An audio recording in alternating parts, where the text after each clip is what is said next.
Hi, this is Yolanda Van Veen, and in this segment we're going to learn all about how to plant tulips. Now, tulips are one of my favorite spring blooming flowers. They come up in so many different colors and so many different shapes.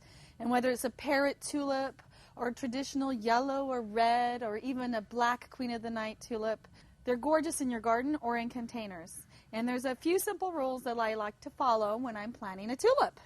First of all, I always remember when I plant a tulip to plant it just like a Hershey's Kiss candy with the tip going up. So if you can't tell which way is up, you can always go sideways, but never put it upside down, although it will probably work its way up. But I usually try to put the tippy side up and when in doubt, sideways. And when planting a container or even in any group, my rule of thumb is at least three plants or 3 bulbs of any variety. And when you plant them, there's different theories. Some people say to plant them 6-7 inches deep. But here in the Northwest, I found 3 inches is good enough. And you don't want to plant them too deep because I found they rot if they're planted too deep.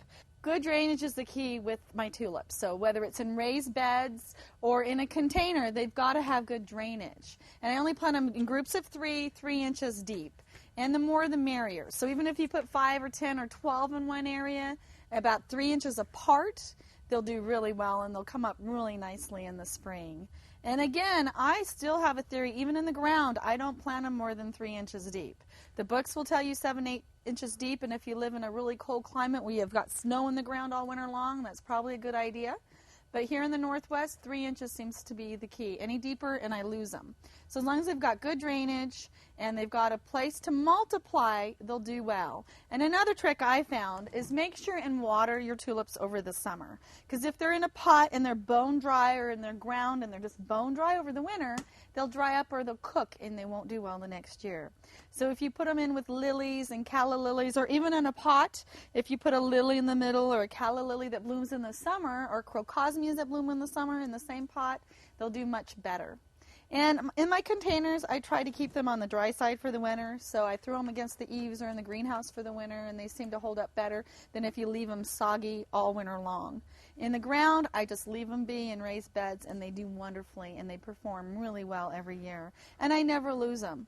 Now, tulips are really attractive to deer. So my trick with that situation is just put them in the middle of some daffodils. So I put daffodils all the way around the outside and put all my tulips in the middle of that group. And then that way the deer don't seem to mind or find the tulips, and they come up and they bloom every year really well. And over the years, sometimes you lose some of your tulips, but I've got some of the same tulips in my bed for 10, 15 years, and they do wonderfully. So don't be afraid to grow them. They'll do gorgeous, and that way you can have beautiful tulips.